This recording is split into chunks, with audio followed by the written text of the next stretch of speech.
Well. Hello! Hi, everybody. We're gonna do a review. It's gonna be a Spider-Man. Well, you gotta introduce us. Who are you? Who am I? Joe Mama and Joe Mama. Yes, today, welcome back to Goblin Inc. I am the titular Goblin, also known as Joe Mama, and today I am greeted by Joe Mama. How are you, Joe Mama? Also known as Akasha. Good. How did you sleep? I slept well, but I woke up and my voice hurt. Yeah, we were supposed to stream earlier, but we had a few issues just because you were having a fucked up throat. I'm still a little hoarse, but I woke up and I sounded horrible. Yeah, just make sure you not to be like, oh, make sure you speak loudly. Yeah, sure. Just because your voice is a little bit more quiet. But no, I woke up and I was like, hi. Yeah, I could barely even hear her. But anyway, today we are brought here to do another Goblin view of one of the first superhero movies I think I had ever seen. I mean, hello, hope you're feeling better, Akasha, says Rose. Yes, yeah. Akasha definitely is. After the tea, it definitely helped, so. I'm feeling much better. Put some honey in that tea. Yes, it was called African Solstice. It was like rose and some other herbs and stuff. Yeah, before we get started, just wanted to know, is everything sounding good for everybody? Is anything too loud, too quiet? Just not too quiet? Yeah, is Akasha might be a little quiet. If you are, maybe you want to... Oh, Rose is saying it sounds good? Alright. Yes. You can't hear the... is the video game's not too loud, is it? Because I guess I don't want the video game to be too loud. Maybe I should just turn it down in case. Ooh, shit. We're playing Spider-Man for the Spider-Man Yeah, review. for the Spider-Man review. Yeah, a little. Alright, yeah, I'll turn it down. For sure. We're also reviewing another stupid movie. Yes, but we'll go in order. So first, we'll start with Spider-Man 2002, a movie. I don't know. It doesn't need much introduction because I feel like many people know about it. But I guess if you don't, Spider-Man is a webhead spider dude named Peter Parker.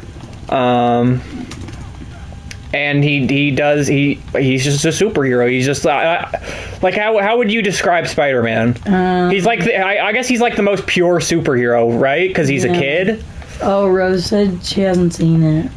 Oh, well, you should, Rose. I mean, you should definitely listen to the review, or if you'd like to, and maybe you can gauge on how we feel about it. It's a good Spider-Man 2002.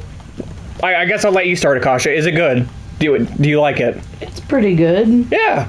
I think it's really good. I like it quite a lot. I have a feeling that with a lot of this stuff, I don't have the same sort of nostalgia factor. So it doesn't feel as good? No. Is this Andrew Garfield or Tobey Maguire? This is Tobey. Tobey Maguire, yes. Yeah. Sometimes I feel though I don't have the nostalgia and it makes it not as good for me. Interesting. Okay. Well, I guess let's just get into the movie. It's a movie directed by Sam Raimi, who, if you guys don't know who Sam Raimi is, he's directed The Evil Dead. That's probably the most notable. And these Spider-Man films, which it's like these Spider-Man films are pretty fucking popular anyway. So with that said, the movie is kind of fucking crazy editing wise. Yeah, I just want to. I guess the reason I'm referencing the fact that it's directed by Sam Raimi is because this movie, going into it, with a critical eye for a review, I was really I like focusing on these movies. I don't talk very much. You can ask Akasha. I make a few jokes here and there, like we occasionally do. during, like, when we like to watch movies, because that's just how we enjoy movies or whatever, but I don't know. I like to really, really pay attention when we're doing these reviews, just because I want to bring you guys my honest opinion. And it's these movies are edited very much like a Sam Raimi film, and I mean, I don't know, is that a good thing or a bad thing to you, Akasha?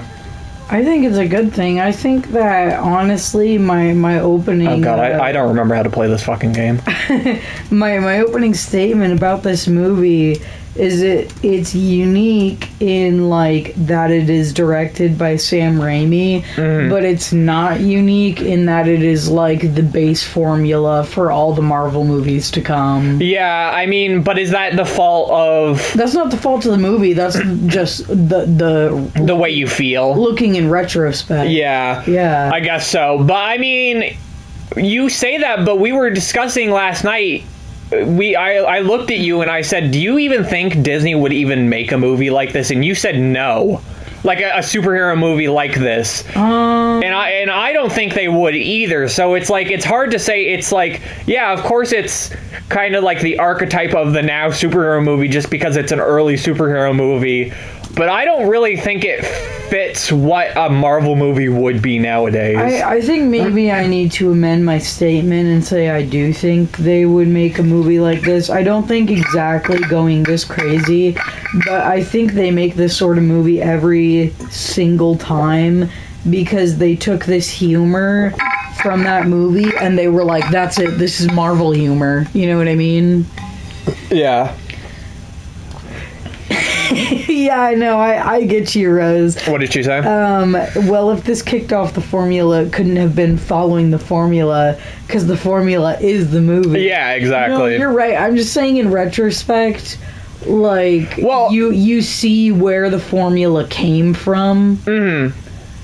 And it's just like, I think how about you go back to formula and we get back? Yes. So we're going back to formula.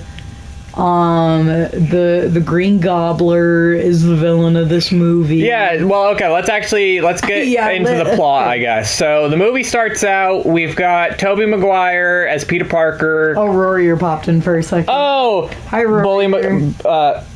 Tobey Maguire is a god. Now, if you'll excuse me, I have to get back to work, XOXO. Tobey Maguire is really good. I like him a lot. Yeah, but that's not a bad thing. This was revolutionary for its time, but now that people have used its genius a lot, it's now cringing over to... No, I'm just saying, like, it's kind of hard when you've seen all this stuff. Like, I talk about this with, like, the classic example of Romeo and Juliet, where it's like, it actually is, like, a landmark piece of literature. I mean, if I'm being honest, I personally think Romeo and Juliet is, like, Shakespeare's fucking worst work that I've read, personally. Well, okay. No, I'm just saying, like, I hate that people always use Romeo and Juliet as, like, the archetype when it's honestly, to me, his worst pice of fucking literature. That's just going... I know, I'm just going off topic. Yeah, you're going way off topic. Objectively, it is like a great piece of English literature, but when people read it in school, they're like, oh, boring, I've heard this before.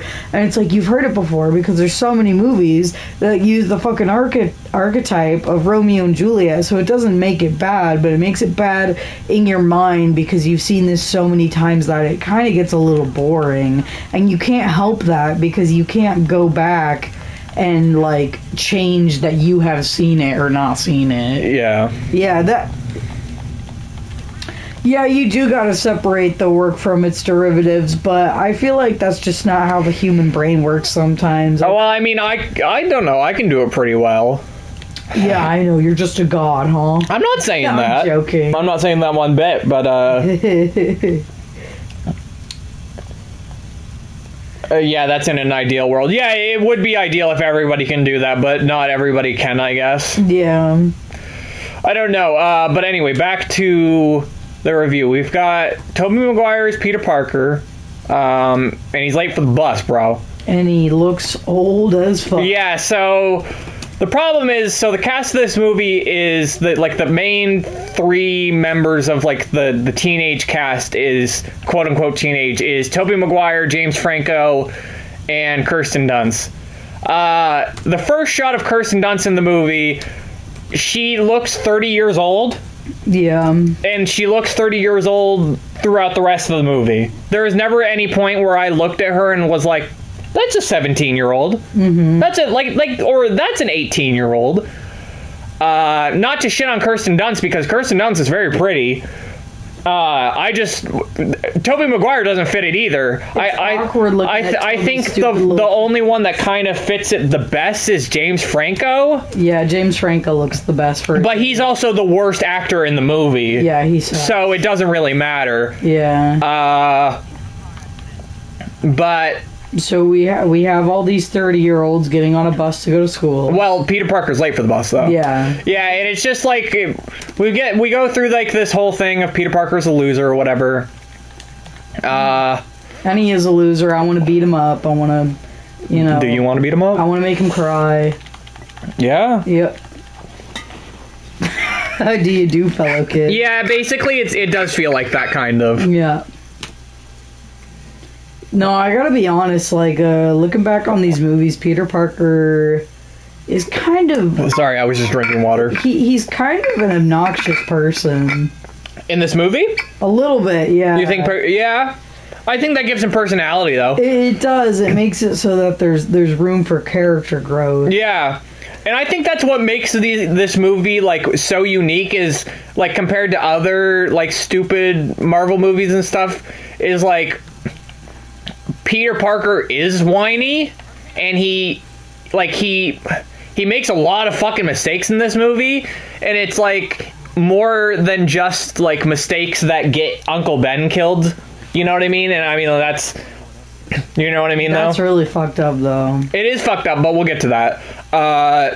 But it's just like I like it that none of these characters are like perfect in any way. They all just make rash and stupid decisions sometimes. Like, I know you don't like it personally, but the whole, excuse me, love triangle between, fucking MJ, Harry Osborne, which is James Franco, and, Peter Parker, I think it's interesting because it shows that, like, I don't know, because Harry is an asshole in this movie. Yeah. Right? Like, is he an asshole basically the entire time? Basically, yeah. Yeah. He's actually really shitty to MJ. And my problem is I don't know why she would get back with him after this, because he's actually such a dick. Like, well, we can't. Let's not talk about stuff that happens in the other movies, because you know what I mean. No, I know, but I'm just saying, like, I don't even get why there's a love triangle, because he is such a cock. Yeah, he sucks. Horrible. He is pretty bad. Like, just from the beginning.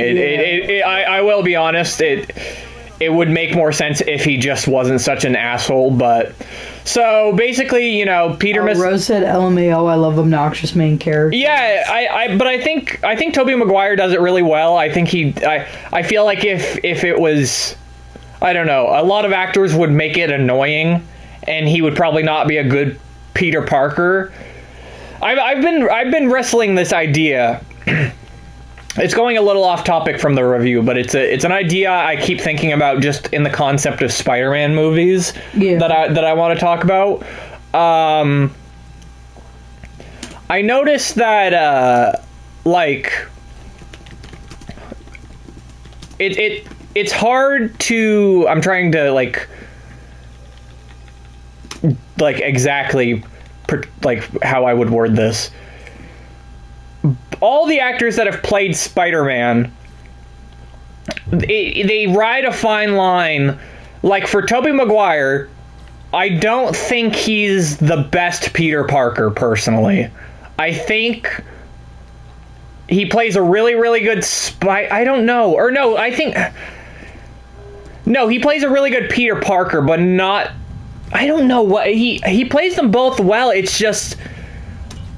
The idea that the actor needs to play both Spider-Man and Peter Parker well, because they are different personalities, right? Mm-hmm. And I don't think Andrew Garfield portrays Peter Parker well, and I know we haven't gotten to that yet. But I don't think Andrew Garfield does a good job of portraying Peter Parker, and I'll talk about that why when we get to that review. But how do you feel about Tobey Maguire? Do you think he does well for both? Well, let's see. I'm gonna mend this into the beginning of the movie so we can get the beginning of the movie too. So he's getting bullied. They go on this field trip to a science lab with like spiders that's run by Oscorp. So obviously the villain's gonna come out of that. He gets bit by a spider, right? It's not run by Oscorp. It's just a random field trip. Oh, it's just a random field trip. Yeah, remember, the only reason Norman's there is because he's dropping Harry off. Oh, yeah. Okay. Yeah. So... and then we get the funny, I'm somewhat of a scientist myself line. Yeah. So it's just, from this... I don't know, it kind of just, it makes sense because it feels like really easy to just like want to bully this fucker. Who Spider-Man? Yeah. Or Peter Parker? Yeah. Yeah, I do like how Tobey Maguire portrays like Peter Parker, at least in the beginning, because he's just like, can I take your picture? Yeah, and I'm kind of like at the beginning, like it's the only time where I'm like, oh yeah, I don't care about Harry doing that. But it's like when he's talking to MJ and he steals what Peter told him. Peter told him, like the smart, funny thing that she would like. Yeah, I'm just like, yeah, who gives a shit? Because he didn't like get up the guts to go talk to her first. Yeah. And Harry offered for him to go talk to her first. Yeah. It's not like he just swooped in and he was like, fuck you, I want to go talk to her first. It's like, you're the one who gave up the opportunity. So like, fuck you, sure. Harry gets the first swing. Yeah. But then, all that happened. But Rose said, the main character of my personal story is a privileged rich kiddo with a pride that borders on like elitism. Harry Osborne. Yeah, that's basically, he's not the main character, but yeah, that's just Harry Osborne. Yeah. So Peter Parker then gets obviously bit by the spider because it escapes for whatever reason. Yeah. He goes home and we meet probably the sweetest characters of the movie, Uncle Ben and Aunt May. Yeah. Which honestly, I think this version, I know you haven't seen The Amazing Spider-Man and we've only seen Aunt May in the like new Spider-Man movies, but I think this is like the perfect rendition of Aunt May and Uncle Ben. Really? They are so fucking sweet and like caring, and the actors that portray them like do really well. Like the guy who plays Uncle Ben, I'm not sure what his name is, but he's just like he talks to Peter or like to Tobey Maguire about like treating him like a son, and it's like, is this guy actually Tobey Maguire's dad? What the fuck is going on right now? You know what I mean? It's just so good, and it's actually emotional that like Rose said she keeps getting younger, LMAO. Yeah, she does, but I mean, I guess the fact that like aunts aren't all old people is a thing. It is kind of weird that in the first place she's literally like 80 years old. Yeah, you know what I mean? Like all my like I'm 20 years old and my aunts aren't even in their 50s. Yeah. You know what I mean? So I get weird. that. Yeah. Completely. But I don't know, do you like them? I like them, yeah. Yeah, well what? You sound... I don't know. I think I think they are just like characters that are. It's just to give the superhero a little motivation, and a lot of the time they don't have a lot of personality themselves. Like I don't think. I mean, they're cute. They're cute old people. I think maybe we need to watch the rest of the movies, but it's like I don't think Aunt May has a lot of personality in this movie. Yeah, I mean, I guess it's because most of the time is spent with Uncle Ben for when he's alive. Yeah. I guess spoilers for Spider-Man if you don't know that Uncle Ben dies. Uncle Ben fucking dies, dude. Yeah, even though it's literally Spider-Man's whole thing. Yeah. But... So what? He got bit by the spider. He goes home. He goes home. He jerks off in his room. Okay. And that's the end of the movie. Yeah, cool. If you're hearing a hissing sound, that's just my our heater. Yeah, our radiator. Our radiator. I'm gonna turn it down personally. Keep talking about the movie though. But yeah, so he goes home, Spidey things happen to him, he goes... Yeah, Whoa. oh wait, let's start talking about maybe the editing of the movie, because this is when it starts getting, like, really insane. So he's, like, having hallucinations, and, like, skeletons come up in his vision and shit, and, like, DNA strands, and he's, like, having spider bullshits happen to him. It's such crazy editing, just putting in, like, stupid, like... Yeah, it's just, like, skeleton jump scares that shoot out at the screen and stuff. And it's like, you're like, why the fuck are skeletons here? But you're also like, oh, it's fun. Well, that's where it's like, okay, this is a Sam Raimi film, because it's just like, I was saying, because if any of you have seen the Evil Dead films, there's like, specifically like the second one, there's a lot of stuff where there's editing, where there's a lot of like just up closes of faces being thrown at you. Yeah. And there's a lot of that in this movie. Yeah, but Peter Parker turns frail. He looks like Frodo. He's dying on his bedroom floor. He wakes up, he's Spider-Man. He's got big muscles. Yeah, it's funny because he literally does look like he's dying. Yeah, he's fucking dying on his floor, and then he wakes up and he goes, oh, my muscles are fucking huge. Yeah. Oh, I can see now. Oh, my penis is fucking huge. That's actually in the movie. I'm not joking about that. He does talk about how huge his new penis is. Yeah. So he's got a big he's a big man now. Yeah. No, are you serious? Yeah. Yes. He because what happens is he's like looking at his muscles in the mirror, and Aunt May comes to knock on the door, and she. What does she ask him? She goes, you see any change this morning? And he goes, oh yeah, big change. Yeah, he looks down at his cock and he goes, oh yeah, big change. So he got bit by the spider and it gave him a huge cock. Yeah. And now he's a superhero. So now we're at the point where he's like, he hasn't really learned anything about his powers yet. We get the scene.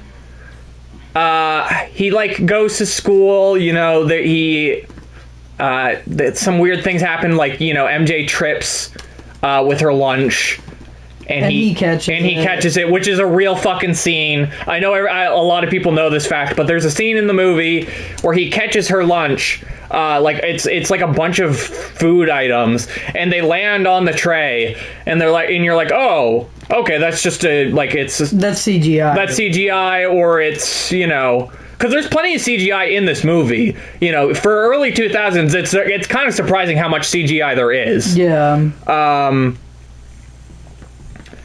But it's actually a scene that like Tobey Maguire and Kirsten Dunst had to rehearse like over 100 times, where he's actually catching all this food. It's pretty incredible. I think you could watch the scene on YouTube. I recommend it, like the behind the scenes of how they do it or whatever. Yeah, because it's just like a lot of work, and the scene, like, I don't know, it like.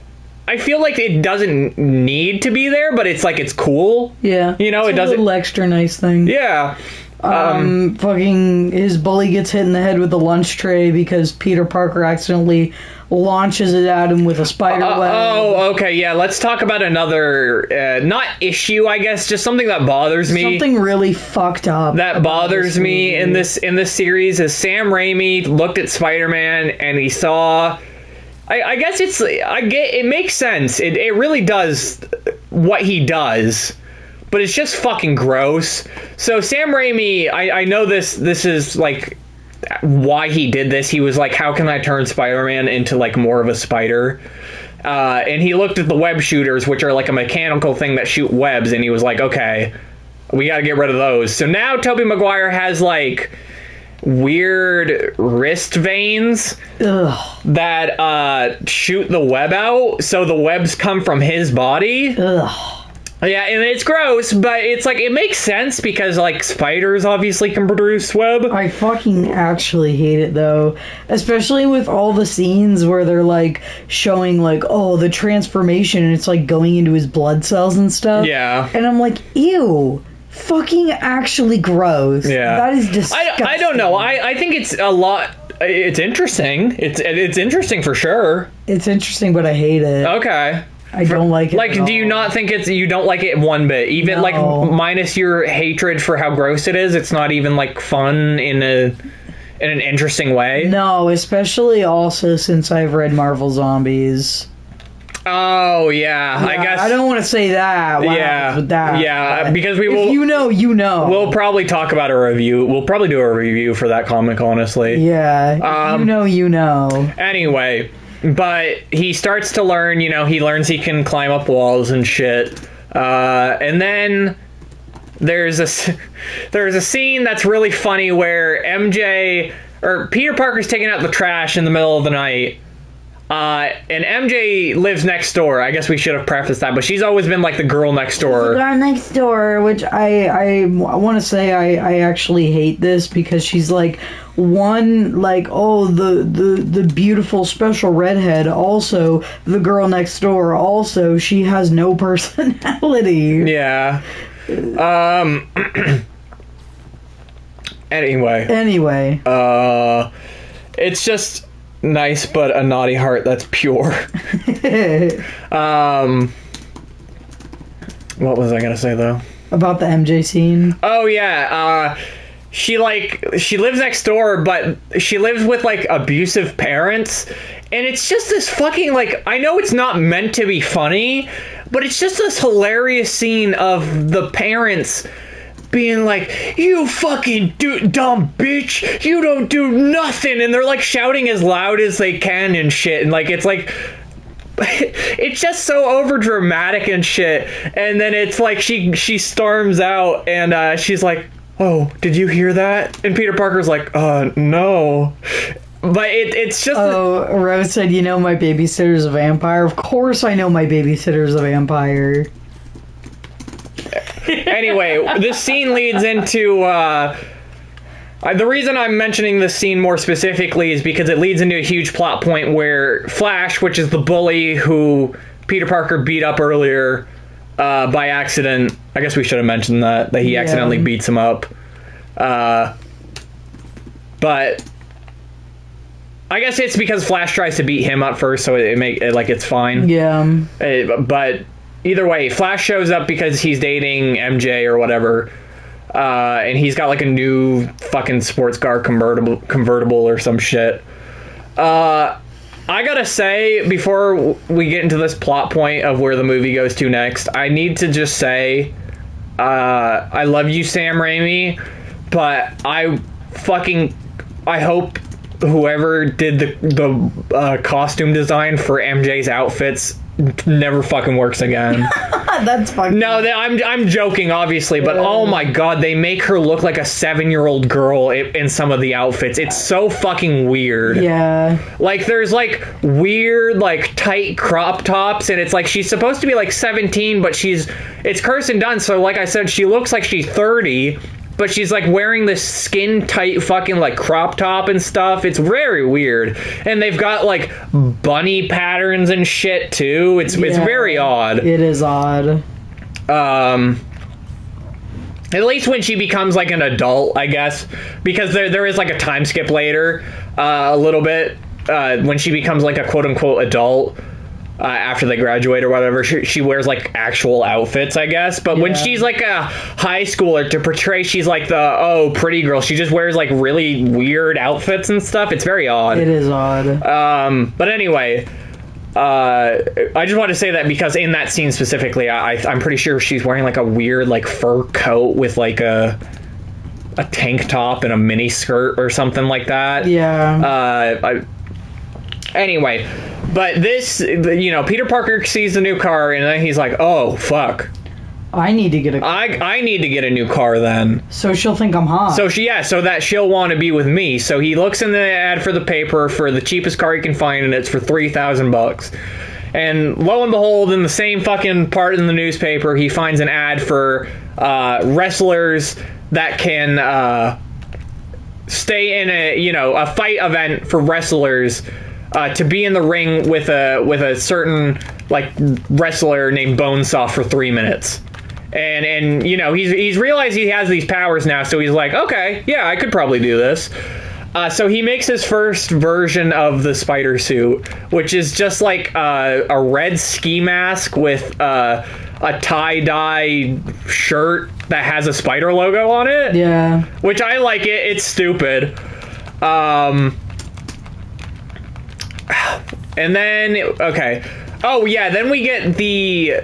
he starts to go to this fight, and Uncle Ben decides to take him to the... Well, because he tells them that he's going to the museum or whatever. Yeah. To look at whatever. So Uncle Ben is like, I'll take you. But it's actually a guise so that he can talk to Peter, because Aunt May and him have been seeing changes, quote-unquote changes, and they think he's going through puberty or whatever. Yeah. He's going through fucking late puberty, like senior in high school. Yeah, literally a senior in high... But anyway, whatever. It's... So, Uncle Ben just wants to talk to him because he doesn't... Peter Parker's parents are dead.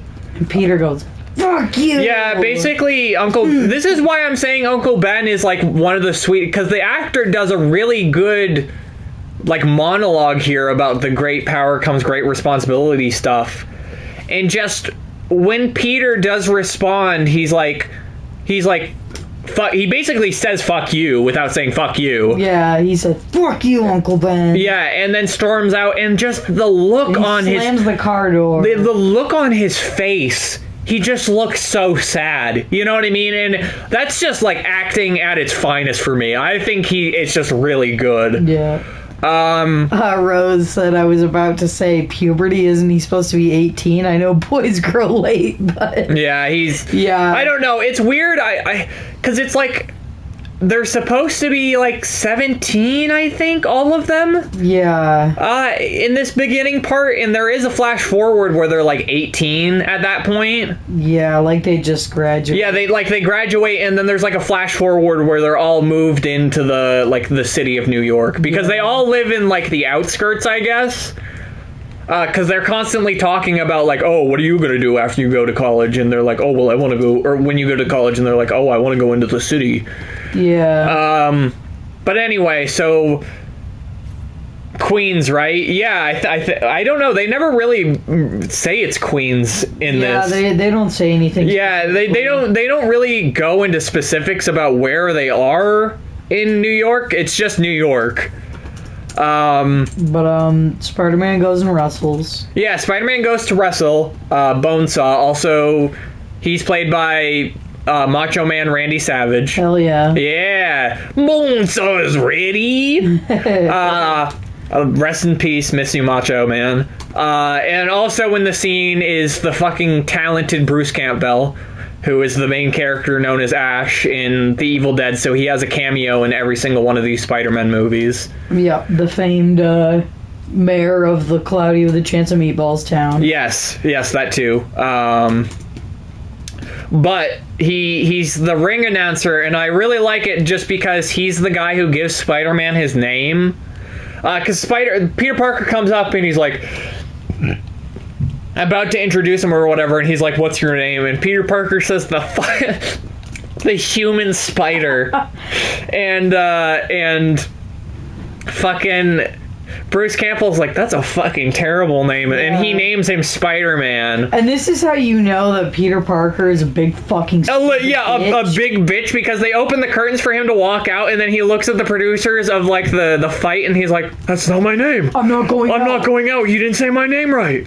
And so, he ends... And it's like, you did pick a stupid name. Bruce Campbell came up with a way better one. Yeah, it's like, I know it's like, obviously that's going to just be his name because that's the movie or whatever, but it's like, that's just clearly the better name anyway. Yeah. But he goes and fights him and he beats him. Yeah, he beats up Bonesaw being homophobic while doing it. Yes. I know the joke, obviously. Okay, so the joke we're talking about is there's a bit where Peter Parker looks at Bonesaw and says, cute outfit, did your husband make that for you? As an insult. And I know it's obviously not an okay joke. But it is 2002, and I don't think Sam Raimi obviously meant anything by it. I don't know. Yeah, still cringe, though. Yeah, it's still pretty fucking cringe. But he beats the shit out of Bonesaw, basically. He goes to get his mundies. He goes to get his dough. his moolah, and the guy goes, no. The guy gives him $100 and basically screws him over, and he says, Peter Parker's like, but I need that money, and then the guy says, I don't see how that's my problem. Yes, he did, and he did a wonderful job. Yeah, that's the appropriate response.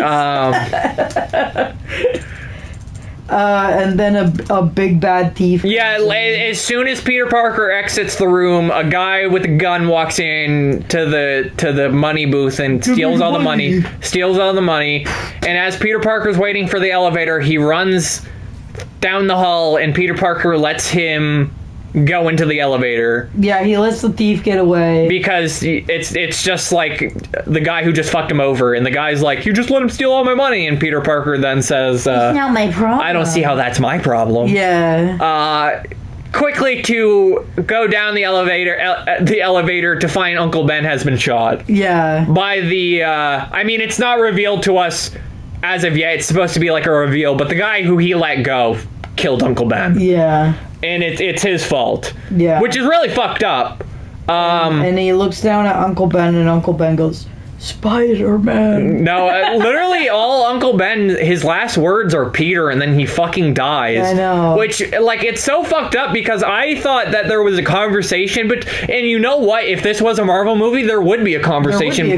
That's what makes me say that this is not like a regular Marvel movie, because of shit like that. I know there would be a conversation between the two of them as he's dying. Yeah. But he just says Peter and then fucking croaks. So Peter Parker now has to live with the fact that the last thing he said to his father, his basically father, was fuck you.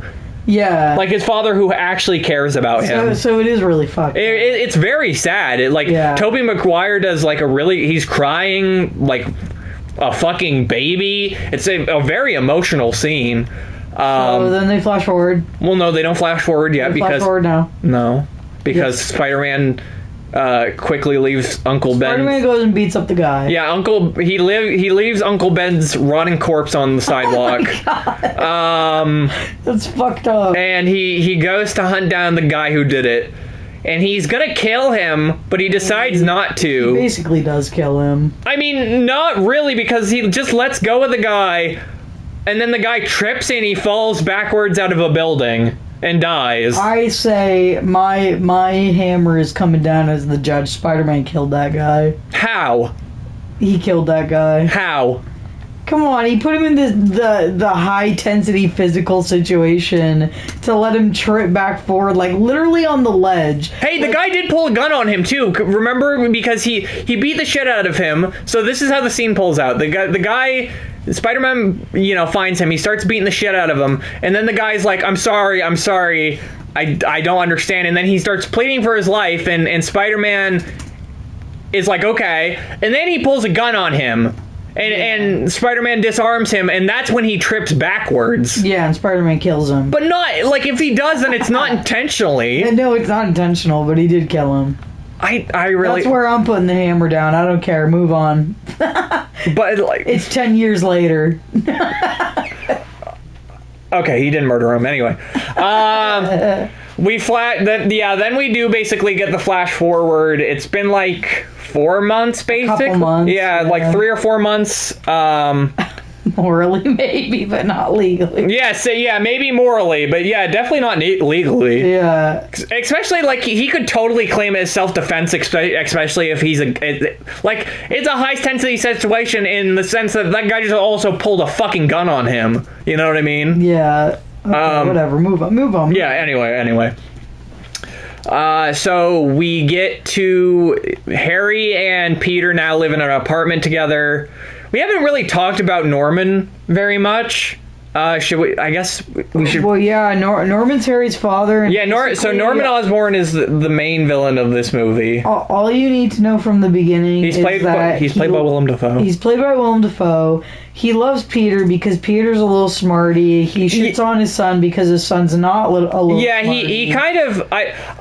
this movie does a very interesting thing that I don't know if... I guess I don't read a lot of Spider-Man comics, so maybe it has been delved into it more, but Norman Osborn kind of sees Peter Parker as like a better son figure to him than his own son, and I thought that was a very interesting concept because it clashes when he turns into the Green Goblin and they become, you know, Spider-Man versus the Green Goblin, and it's a very interesting dynamic. Well, yeah, and it kind of like clashes with the thing of like they don't even know the other one is the other one, but the Green Goblin from the start, when he figures out who Spider-Man is like, oh, I want Spider-Man to join me. So he's definitely not. He doesn't want to kill him. No, so for a really long time, he's just like, fucking join me, dude. I don't want to have to kill you. So I think like in my head, I'm like, psychologically, does he already know that it's Peter?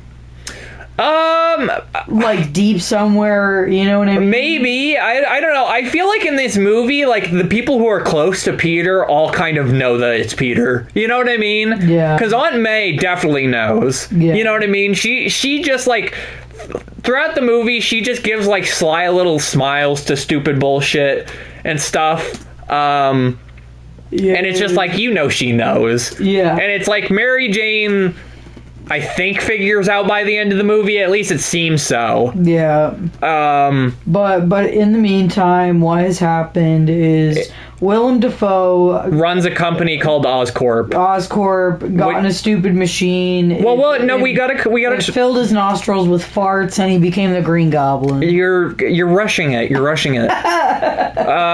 So he runs. I'm giving my version, and then you give your version. Well, it's kind of bullshit when I have to give the more detailed version, and you're just like, oh, he smells the farts. Yeah, he does. Mine. It's like, I don't get any joke bits then, you motherfucker. No, okay, so it's like you're reading one of those Shakespeare books, and one is like the side that's like modern English that's easy to understand, and the other one's a Shakespeare English.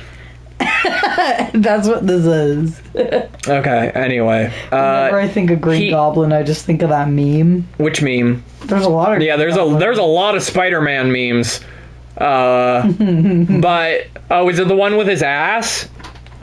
Where he's like flying on the glider and it's showing his ass? That's a pretty popular one right now. Yeah.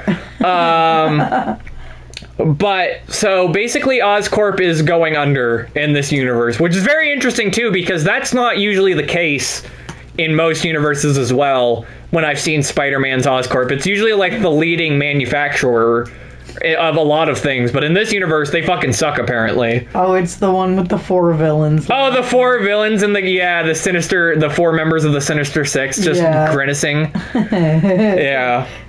But he's at war with another business, so he is getting the funding cut from his super enhancement serum, his basically human, like his super serum, his fucking Captain America super serum. Yeah. The funding's gonna get cut if he doesn't have it working in 2 weeks. So he's like... On a human. Yeah, on a human. So he's like, fuck it, I'm gonna try it on myself. So he does hook himself up to the big machine, and he has like green gas that looks like fucking a fart chamber just blowing into his fucking face. He gets into the fart chamber, and the only change is that he becomes 300 times funnier. Yeah, he becomes the funniest bit of the movie.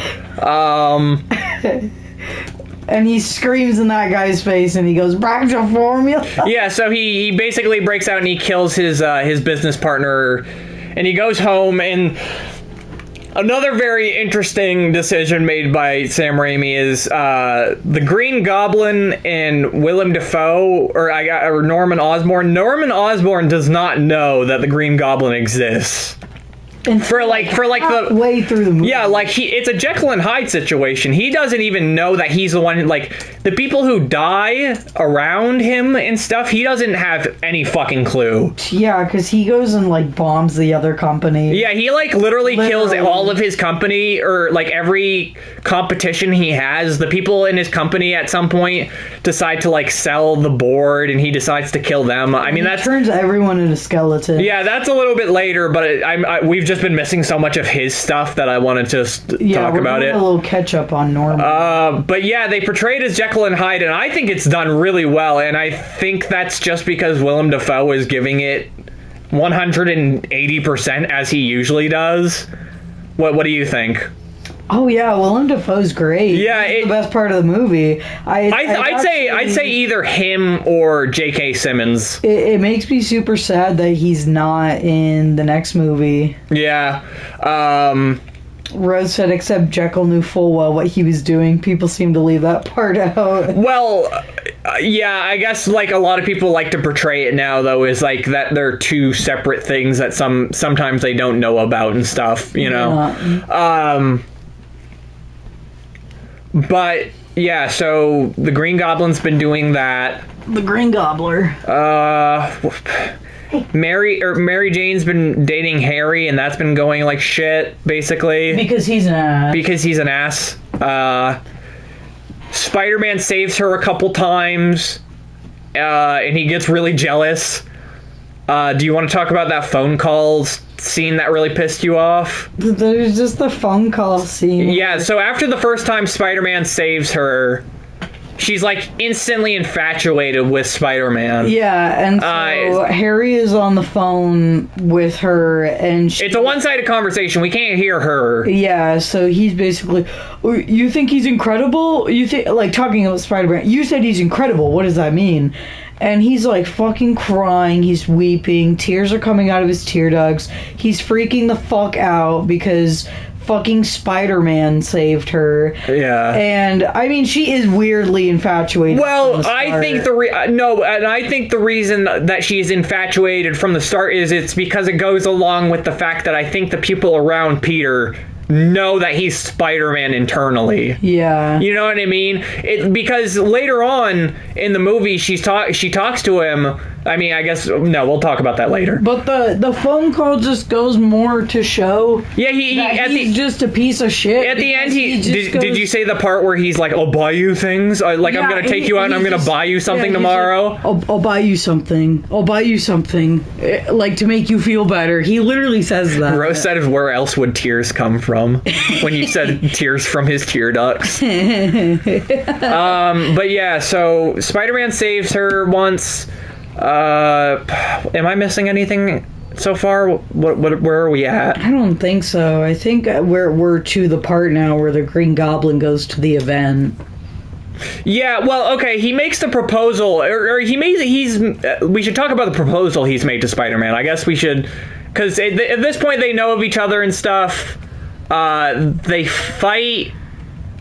There's like this big event or whatever where the board of the rest of Oscorp is there, and they're about to sell the company just because they want to make money behind Norman's back.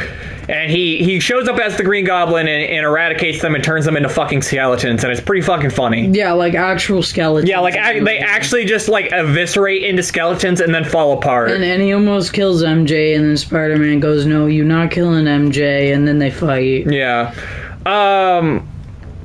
I gotta say, just a side thing about this movie, there's a lot of CGI for a 2002 movie, and it's not all the best, but I gotta say, there are some moments where it's like, holy shit, this was happening in 2002 for CGI? That's crazy.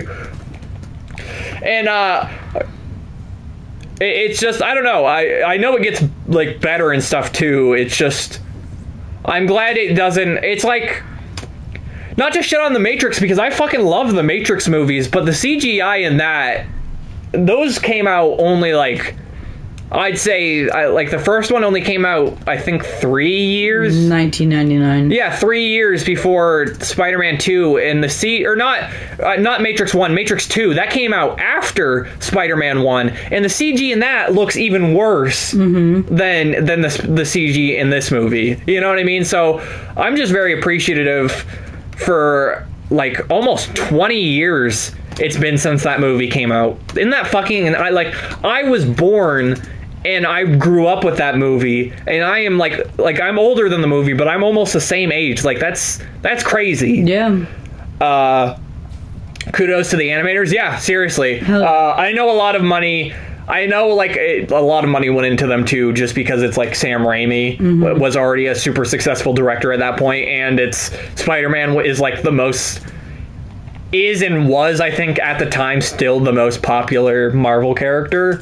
So, you know, they weren't going to fuck around with I was saying, though, I just want to bring this up now because I have the actual statistics. Obviously, like, I'm using, like, the best of what was going on in 2000, but, like, that Spider-Man movie that we're talking about right now... The budget for that was $140 million. The budget for Fellowship of the Ring, which has fucking actually incredible CGI that, like, it's really hard to shit on it at all compared to modern standards, $93 million. Okay. That's like a $50 million difference. I guess the difference is, though, Lord of the Rings, when Peter Jackson made that, he wasn't, like, the super... Like, he made a few movies, but he had, like, his claim to fame was Lord of the Rings. You know what I mean? Sam Raimi had already made Evil Dead 1, 2, and 3. You know what I mean? What does the prestige of the director have to do anything with I'm CGI looks? The cost of the movie. Oh, yeah, but I'm just saying, like, the CGI looks fucking... nuts in Lord of the Rings. I know, but I'm saying part of that budget that you're looking at, I'm guessing... Well, how much did you say it was? 140 million? 139 million. I'm guessing about 25 million of that, if not 30 of it, is to Sam Raimi. I bet you. Okay. But, like, look it up. I bet there's this... Like, you could probably figure out how much of his cut... Well, no, keep going on, okay. And I'll come back to that. So... The event happens, and then I can't remember if the proposal the Green Goblin gives Spider-Man happens before or after. Just because we watched the two movies we're reviewing last night in sequence. But he gives him a proposal, basically being like, "Hey, join me because we're both super powerful people, and if we controlled the like." New York, we could eventually probably just rule over the planet, and we could just do whatever we want. Either, like, he gives the proposal, like, we could rule it pretty cool, or like we could destroy things. He's pretty. It's pretty lax proposal. Obviously, oh my god. No, it's obviously evil because he's evil, but it's a pretty lenient proposal for what he. With other things in movies, it's like, oh, if you want to join me, you have to kill your friends. Like, he doesn't say anything like that. Yeah. You know what I mean? Like, it's just, oh, join me and we can do this shit. Oh, Rose is talking about how Willem Dafoe was in that game 12 Minutes. Oh, yeah. He's just a great actor overall. Yeah. I'm really excited to play that for whenever we do. It's a game I definitely plan on doing. We like him a lot. Yeah, he's probably one of my favorite actors. No, he's definitely one of my favorite actors. Yeah. I gotta say, he's been in too many roles that are, like, iconic in my life, like him in The Lighthouse, him in this, stuff like that. But, yeah, obviously Spider-Man says no. Because he's a goodie. And Green Goblin's a baddie. And Green Goblin's a baddie. If you didn't get that yet. Yeah, if you didn't fucking understand that, you dumb piece of shit. I'm just joking, obviously. Rose is leaving. Good boy. What happens next? Basically, does dinner? Oh, the dinner scene. Oh, yes, yeah. Well, basically, well, no. The fire scene, I guess, happens where the Green Goblin disguises himself as an old lady and burns down a building to fucking draw Spider-Man out so he can ask him if he checked yes on his "Will you date me?" yes or no, but like fucking note that he passed in class. Yeah, and Peter. It's pretty funny that he does just orchestrate a whole building burning just so he can discuss this. Yeah, just so he can go. Do you want to join me, Spider-Man? Yeah, Did like you say yes. Yeah, do you like me back? Oh, you gave you some time. Yeah. What did you say? What do you say? He does give him a fair amount of time. He gives him like a week. Yeah. Like obviously I'm being fucking facetious, but he is very lenient for a villain on what he gives him a lot of leniency because even after he says no, he's like, "You're sure? You sure?" Yeah. But then he fights and he throws his little pumpkin blade things at him, and it slices Peter's arm. Yeah, it slices Peter's arm, and the building collapses, and they both leave, and they both rush back to Peter's apartment because they are having a get-together because it is Thanksgiving. Yeah, timely. Yeah, it's so, we've got MJ, we've got Aunt May, we've got Harry Osborne. Harry Weiner Osborne. Yeah, Harry Bitch Osborne. We've got Norman Bitch Osborne. He comes with a fruitcake, that stupid son of a bitch. I love how, I really think that Sam Raimi purposefully, did little things like that, though, to, amplify how much of a douchebag, Norman Osborn actually is. Mm-hmm. 'Cause he just does small things in this movie, and it gets worse when he's, confronted with the green, but he just does small things to people that it's I feel like it's either Willem Dafoe improving some stuff, or Sam Raimi is purposely oh, of course Norman Osborn would bring a fucking fruitcake. Oh, Rose said, are they all related? Why are they celebrating together? Okay, so they're celebrating together because after Uncle Ben died, Norman, I guess maybe we didn't explain their relationships very well. Norman just likes Peter. Yeah, so Harry Osborn and Peter Parker have been friends since childhood. They're best friends. They're best friends. And they live together in the same apartment. They live in the same apartment now. And now Harry is dating MJ.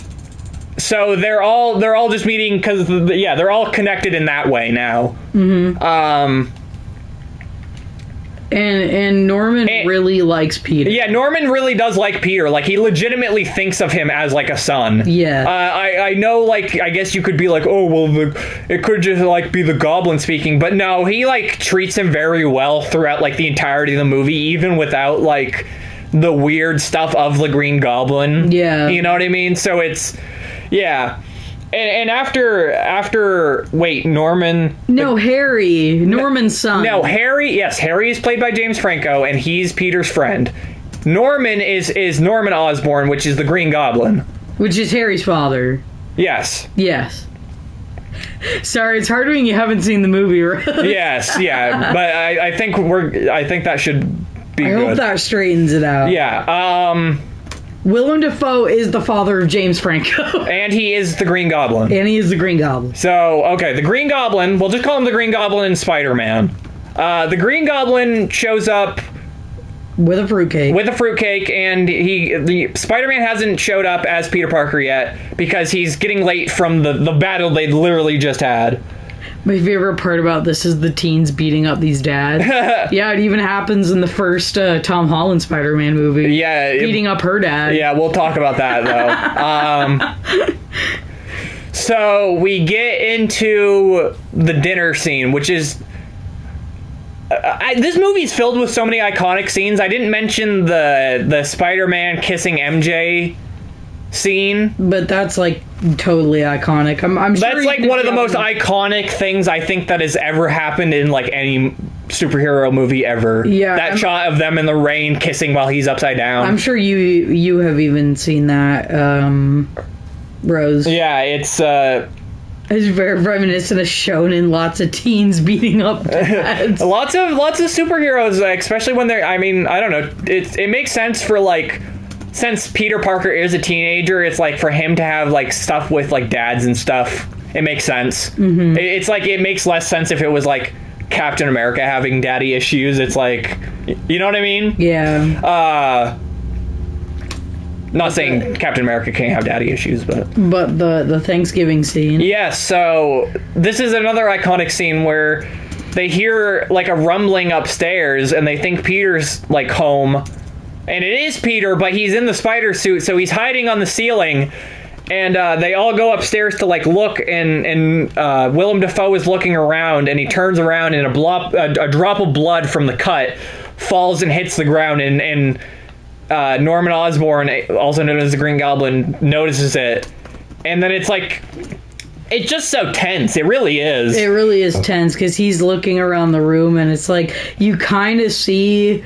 like, ooh, maybe he's starting to put the pieces together. Yeah, well, no, it's like, he is, though. He's like, why is there just a random drop of blood on this thing? Yeah. And then Peter, he goes back downstairs to the table.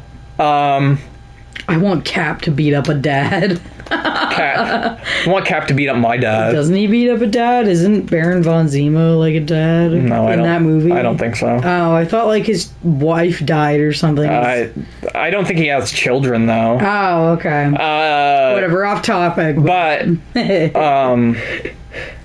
so they get down to dinner and Peter shows up, and they're starting to sit down for dinner. Norman Osborn reaches for a roll, and Aunt May fucking slaps his hand. Slaps the shit out of his face. And he looks like he's gonna fucking kill her. It's really funny. Yeah, he really... And she's like, you want to do the honors, as in, like, carving up the turkey?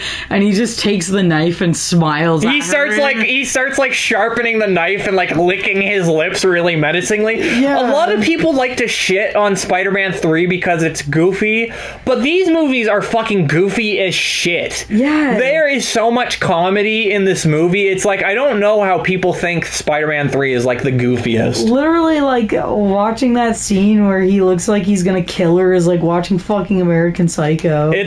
American Psycho is a bad, because you think it's funny. I do, yeah, well, because I do think it's supposed to be partly a comedy. Well, yeah, it's supposed to be a satire, but I don't think a lot of people watch that movie and like... I think most people aren't film analysis people and just see that movie and are like, oh, it's a serial killer movie, and don't see like the satire elements to it. Yeah. But anyway, off topic again, dude. But they sit down for dinner, and immediately Norman Osborn notices the cut on Peter's arm, and he instantly connects it. Yeah, you see his face, you're like, fuck. And Willem Dafoe, I just gotta give him props again, because the looks he gives in this movie, it's just, the face he gives in that scene, it's like he knows. Yeah. He fucking knows. And Peter Parker still does not know, throughout this movie. He doesn't know till the end. Yeah, which is very weird, because I guess we'll discuss that later, but this movie portrays it that Peter kind of figures it out. But then at the end, he acts like he didn't figure it out. I guess like he just never knew, which makes it even, I guess, more traumatic, the shit that has to happen at the end. But...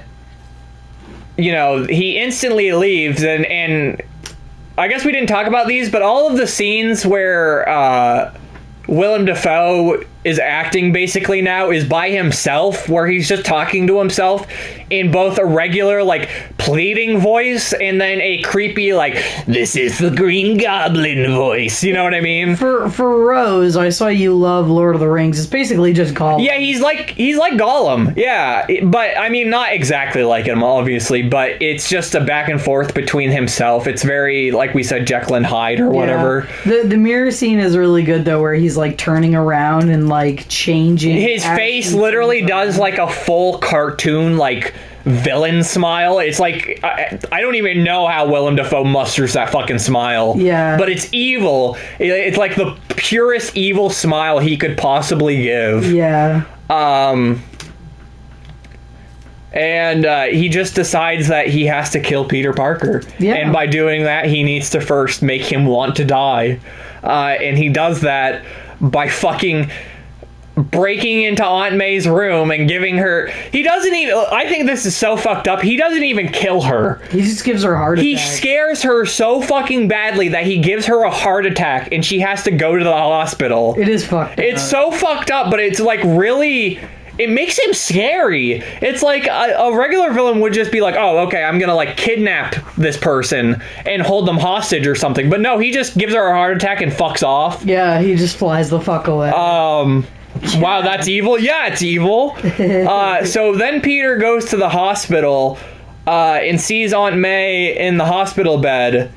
And then he's like, oh shit, the Green Goblin knows who I am. But he still doesn't, like, Spider-Man doesn't know who the Green Goblin is still, but he realizes that the Green Goblin now knows who he is. Because his aunt just got attacked. Yeah, his aunt just got fucking destroyed. Yeah. Which, oh my god, speaking of, going back to the actors of Aunt May and Uncle Ben, she also does a really good, like, people love talking about how Sam Raimi loves his screaming women in his movies. You know that trope that people love to talk about with his movies? Yeah. Like, where he does, like, he does it quite a bit in this movie with Kirsten Dunst, and he even does it, though, with Aunt May in that scene where she's, like, acting her ass off. She's screaming, she's crying, she's, like, the thing I like about it is she's, like, praying and reading a Bible verse out loud, and it's just her shouting "Deliver us from evil" as she's having a heart attack. It's very clever. It's very cliche, but I like it a lot. Yeah. And then, you know, Peter figures that out, and then he has a conversation with Aunt May once she kind of wakes up or whatever. And Aunt May's like, she just absently says something about how everybody knows Peter likes MJ. Yeah. And MJ and Harry are basically done at this point. Are they dating at this point, or I don't think so. Yeah, I think they've broken up. They got into a stupid argument because Harry's a prick. Yeah, because Harry's a prick, basically. Yeah. Yeah. I think it's very interesting, though, the idea that, like, Kirsten Dunst does, like, her character does come from a broken home, so, like, it would make sense that she dates, like, a shitty guy. Yeah. You know? Like, a lot of stuff like that does just happen in the real world. Yeah. But, yeah, so Peter, like, puts two and two together, and he's like, oh, that means the Green Goblin's going after fucking Mary Jane. Royer said perch at the top of Avengers headquarters. Okay, I can fucking do that. Why not? It's... What? And Rose agreed that does make sense, the MJ thing. Yeah. But, anyway, the Green Goblin... Oh, yeah, the Green Goblin kidnaps her, and brings her up to the top of, like, a crane, right? They're at the top of a crane. Yeah. Cycle of abuse at all. Exactly. I think it's very clever writing. But I told Brant during this scene where she just wakes up and she's up on, like, the crane and, like, the Green Goblin is fucking flying around and laughing out. Yeah, well, hold on. Before you even get to that, like, she wakes up on the crane, right? And she starts, like, wobbling around because she's, like, dizzy and fucking, like, confused. She almost fucking stumbles off this goddamn crane, and then the Green Goblin, like, swoops in and almost, like, cuts her fucking head off with his glider. Yeah, and I was just sitting there and I was like, Brian, if this happened to me, I would literally just, like, have a heart attack and die. And I said that, like, I would hope that if there is a situation where I guess I would be Spider-Man, you would at least try to control your breathing so I don't have to worry about you having a heart attack, while also saving a fucking trolley full of children, which the Green Goblin also takes hostage. Come on, Avengers wouldn't put their... I don't know where the fuck the Avengers headquarter is. I haven't played this game in forever. I know it's one of the tall buildings. I can't remember if it's the tallest building. I think it's this one. Anyway, so... He has Mary Jane, and he has a cable cart filled with children. And he gives Spider-Man the choice, either save Mary Jane or save the kids. And he drops both of them. The one with the A on it, fuck you. He drops both of them. And it's like, okay, let's talk about this scene for a second. Yeah. Kasha, who does Spider-Man go after first? Spider-Man saves MJ first. Okay. But he does save the kids, right? He does. Oh, there it is over there. It's so fucking far away. I just want to talk about this, though, because obviously for writing convenience, obviously, and just because he's Spider-Man, I feel like he could save them both no matter what. I don't think that ultimatum that he gives them is very fucking hard. No. Because it's just a drop into water. You know what I mean? It's not like, oh, you have to, like, disable, like, a bomb and throw it into the fucking air, and like that's going to take too long to do both of them, so you only can choose one. It's like they're both falling, and you've got like the fucking senses of a god. Yeah. You know what I mean? So it's not a very hard ultimatum. Oh, Rose said, do you think they completely put New York in this game, like with all the buildings the same? Yes, it's an exact thing, but they have a lot of Marvel buildings. So they have like Doctor Strange's house and stuff in this. It's a very good game. Like it's to scale of New York, but it's also got some like extra stuff. But yeah, it is very accurate to actual New York. Oh wow, that's fucking impressive. Yes, it's very impressive. It's very impressive. It's even more impressive when you're like a super Spider-Man fan and like you go up to these buildings and how well they just like kind of mesh into the city. Yeah. Like that right there, I feel like that building right there is some kind of reference. I don't even fucking know. Yeah. But going back, so I just feel like I know, obviously, like I said, that Spider-Man's gonna save them both, but the fact that he chooses to save MJ first is fucked up.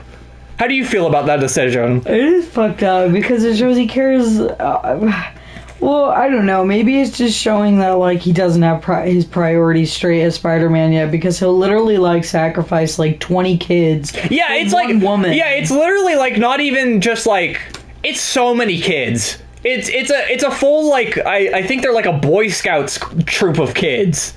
You know what I mean? Something like that. Yeah. Oh, that's Oscorp, is that?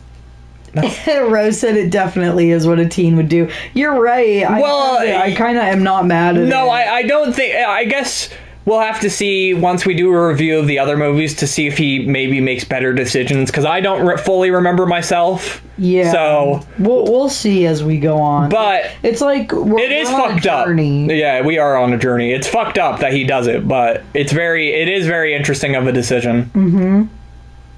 Why can't I find the Avengers building?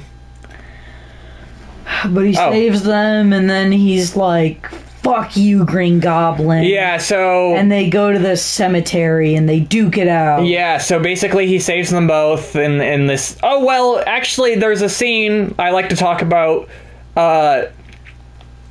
This movie has a really interesting scene where the citizens of New York come together and they save Spider-Man. And I fucking love that. Yeah, it is a really lovely little scene. And I don't want to spoil it, so no one say anything if you've seen the other ones, but there are other moments like that in the other ones that are like even just more impactful. It is nice because it's like, all the people of New York came together. Yes, and it's like, it shows that like, and it's very interesting because I like, throughout the entirety of the movie, Peter Parker is like very much swayed by like the newspaper reports, like negative press, like the Daily Bugle. We haven't really talked about J. Jonah Jameson. Like, he's in the movie, he's awesome, he's like one of the best fucking parts. He's it really is a side plot though. Yeah, it really is just a side plot. I do love J.K. Simmons in it as him, and he does such a good job. Oh, Rose said my favorite Spider-Man villain is the robot guy. You mean Doc Ock? Doc Ock, yes, he's so fucking good. And the female one in Spider-Verse. Yeah.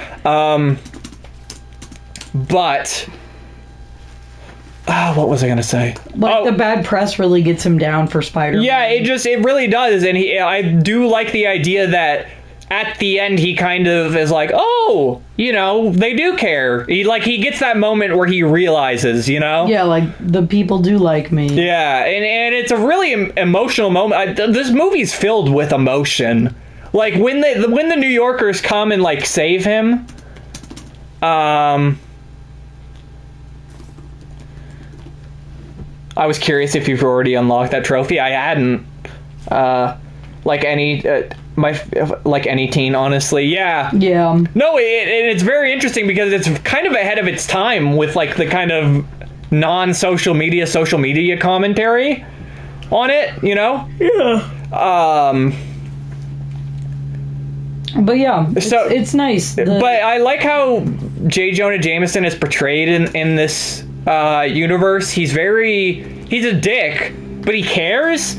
he strangely cares because there is a scene earlier in the movie where the Green Goblin breaks into the Daily Bugle to figure out who sends in the pictures for Spider-Man, and Jane Jonah Jameson doesn't say shit. He says he doesn't know, and then the Green Goblin is like, okay, I'm gonna fucking kill you then. And then Spider-Man shows up to save him. Yeah. But he is very protective of Peter. Yeah, I like that a lot. And he's just funny too. Like, he's hilarious. He's like, I don't know, besides Willem Dafoe, I think he is like the funniest part in the movie. There's all those stupid jokes where it's like his wife keeps calling him about the renovations of their house. And he hangs up the phone and won't talk to her. Yeah, and it's like his assistant comes in and is like, your wife said that the tile you ordered isn't coming in anymore. And he's like, I don't care, put a rug over it. Yeah, he's like, well, no, I like the ongoing joke they always have where he calls the male assistant by the phone, but he always just shows up. Yeah. But yeah, he's like one of the best parts of the movie. Very funny side plot stuff. Yes, but anyway, getting back to the final duel of last duel of Spider-Man and the Green Goblin.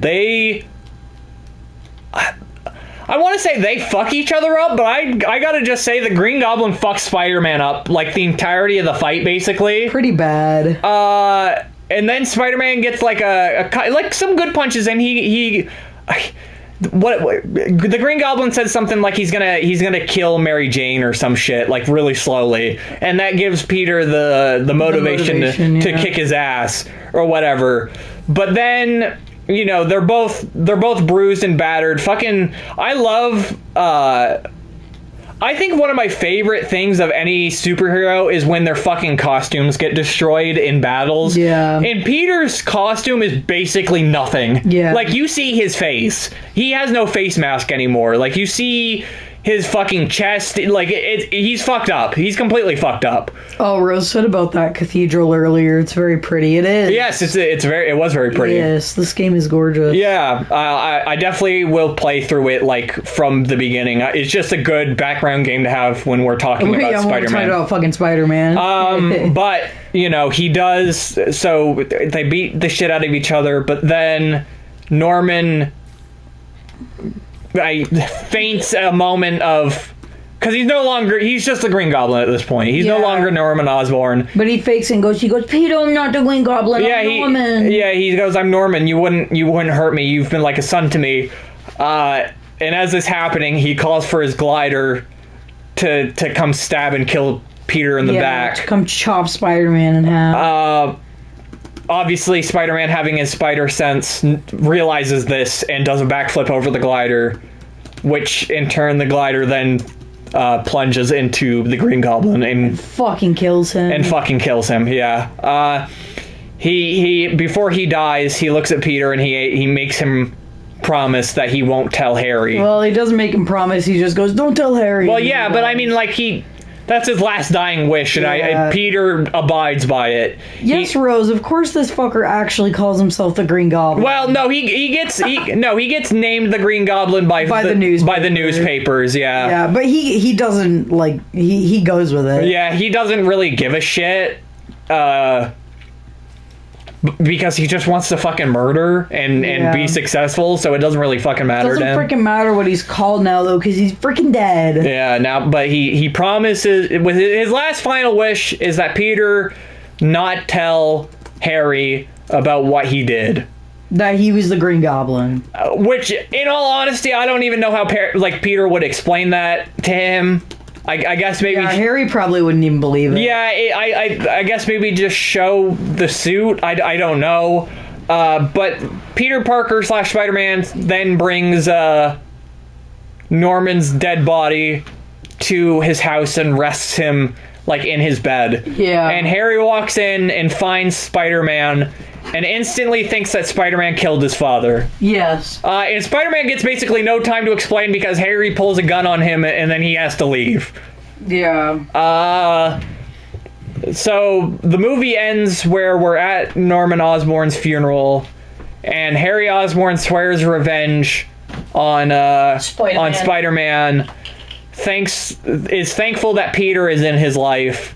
Walks off. He goes, "You're my only family, Peter." Yeah, and then Peter and MJ have their last final conversation in the movie where she's like, listen, I love you, Peter. I don't love Spider-Man.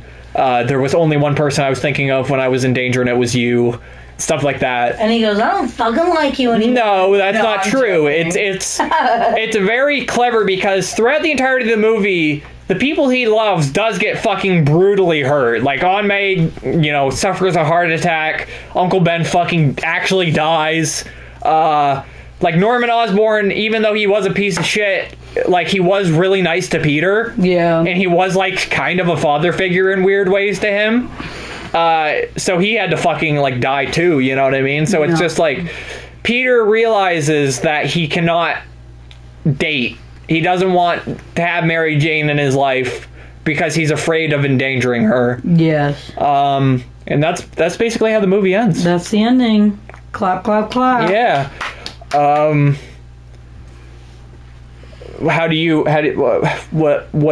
know. What do you got to say, I guess? I think it's just a pretty enjoyable movie. I think it's a really great movie, if I'm personally honest. I think it's one of the best superhero movies. I think it's far more enjoyable than most of the superhero movies I've seen.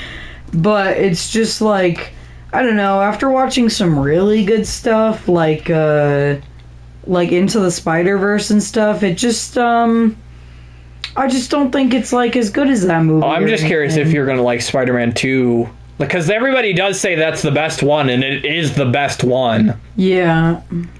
I'm just curious if you're actually gonna like it that much. Yeah. But I guess, would you recommend this movie, and what would you rate it? I would recommend this movie. I think it's a fun movie. I think if you're gonna go with any superhero movies, these are probably pretty good ones. And I would probably give it like 7. A 7? Yeah. Fair enough. I would highly recommend it, and I would give it a 9. And Rose said Spider-Verse is amazing. Spider-Verse is amazing. We will review that. Yeah, we will be talking about that this month. This is like our Spider-Man series. Yeah, this is our Spider-Man series review. If I guess people didn't know, I've been talking about it a lot on social media, but we will be reviewing every Spider-Man movies. So that being the first, the Sam Raimi trilogy, the Andrew Garfield 2 movies, and Spider-Verse. Yes. Or in the Tom Holland and ones. The Tom Holland yeah, obviously ones. the Tom Holland ones. I was so surprised to see Fisk in it, but or any movies. Oh, yeah, Fisk is one of the main villains in this game. But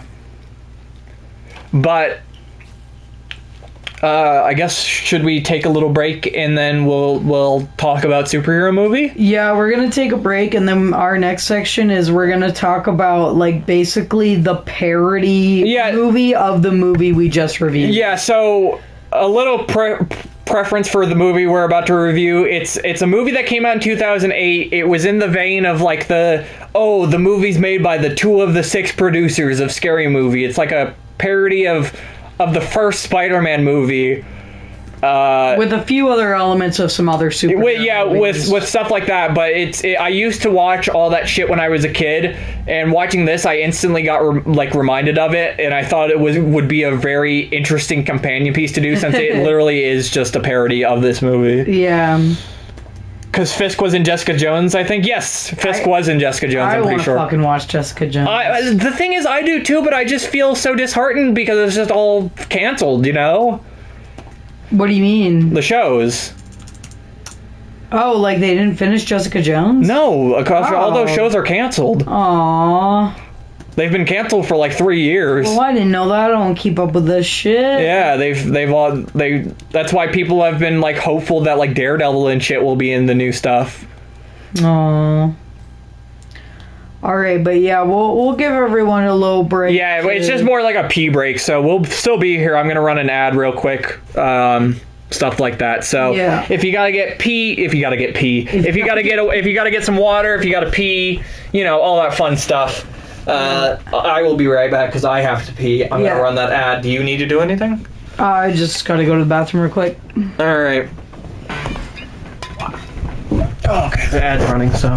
Okay.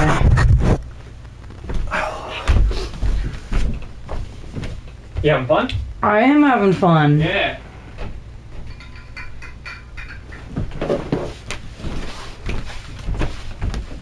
We definitely won't spend as much time talking about superhero movie though. Well, yeah, because that movie's basically beat for beat the other one. Well, yeah, exactly. We'll just talk about some scenes that we thought were like funny and stuff.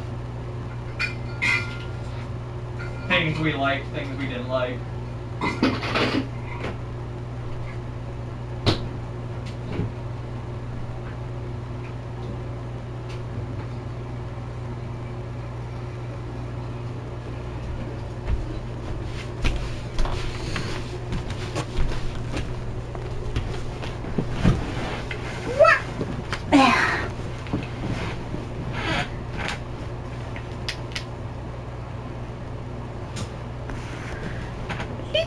Oh, are we back? Hello. Sorry for the little pause. I'm just getting geared up for the second half of this little film extravaganza.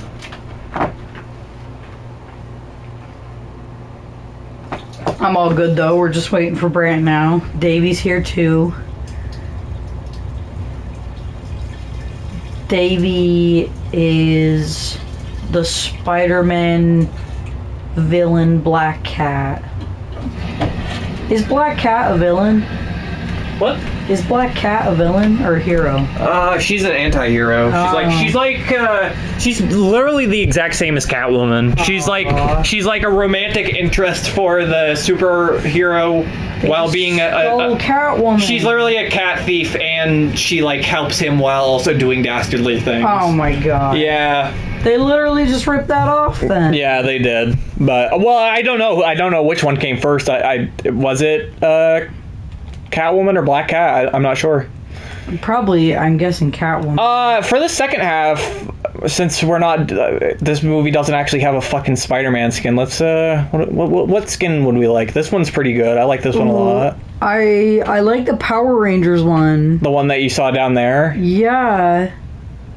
Well, hold on. Let's look at all of them. This is also one of my favorites. Does anybody in the chat have a skin they really like? Yeah, that's why I'm going through them all. Yeah. I like the frickin' Power Rangers one.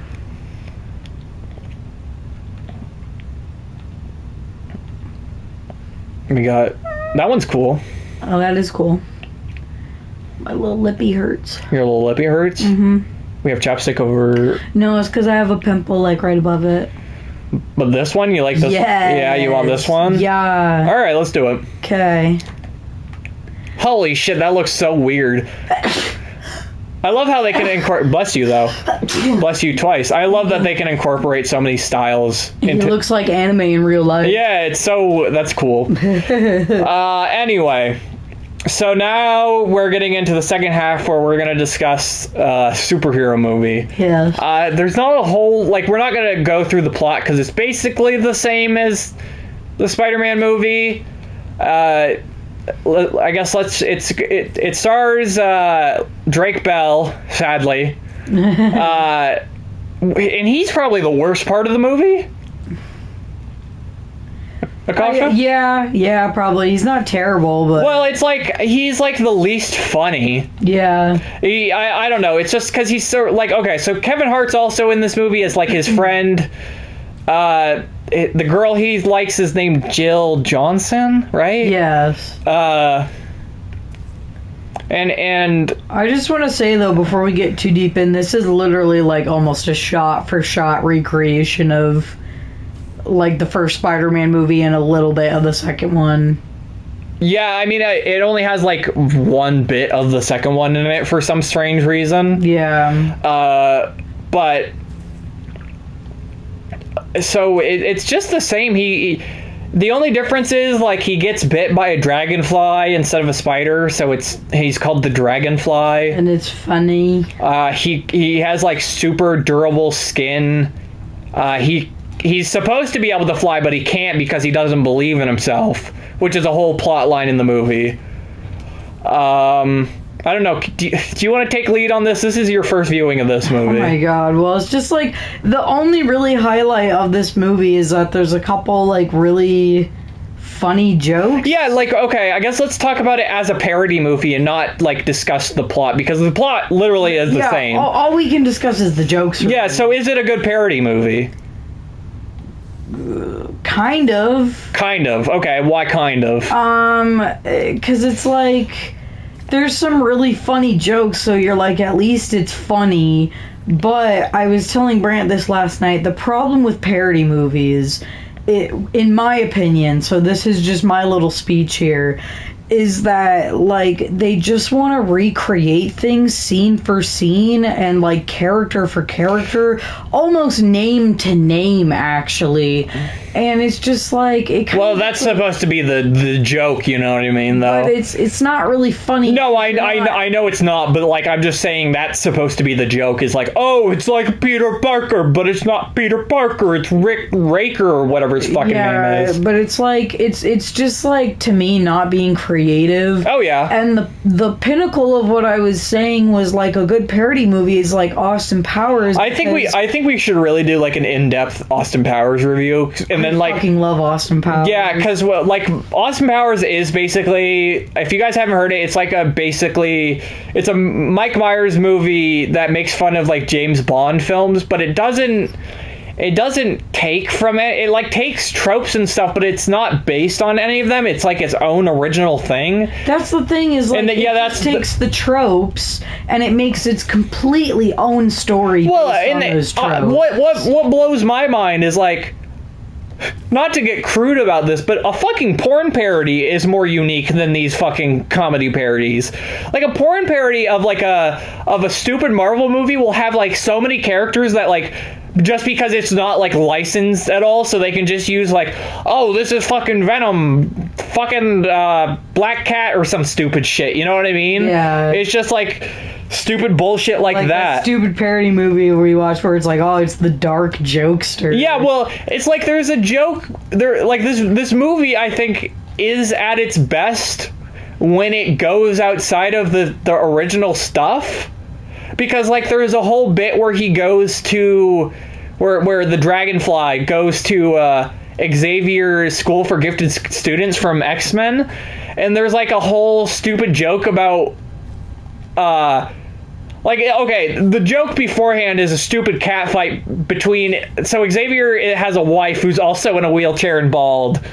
Which is the funniest part of the joke. Well, no, I think the funniest part of the joke is after the fight. So she has, like, a cat fight with Pamela Anderson because it's like, oh, Xavier's cheating on whatever. But the joke afterwards is she's like, how could you do this to me?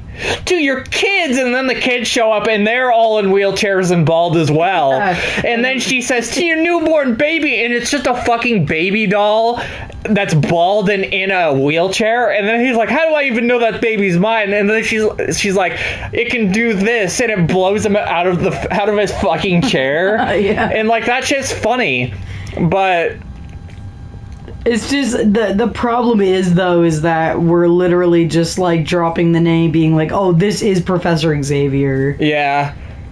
It's yeah. I guess that's just my biggest problem, is, like, I don't see parody movies as good as Austin Powers, and the ones we have watched, because we, with our friends back home, have watched a lot of shitty parody movies. Yeah, I mean, yeah, most of the parody movies are shit. They are all the same, where they just want to pick out famous... Scary Movie, like, 1, 2, and 3 are pretty good. Yeah, I'd say Scary Movie 2 is probably the best. No, I love 3. Or actually, yeah, 3 is the best because it's got Leslie Nielsen, who is, like, a famed comedy parody actor. He's known for, like, The Naked Gun, which is like that's a parody movie that's its own thing, yeah, and it's not even. Gun is really good. Yeah. And Airplane as well. Have you seen Airplane? No, I haven't. Yeah, he's in that as at least the first one. Yeah. And that one's really good. And it's like those movies aren't even necessarily like they're making fun of like cop dramas, but it's like The Naked Gun is not.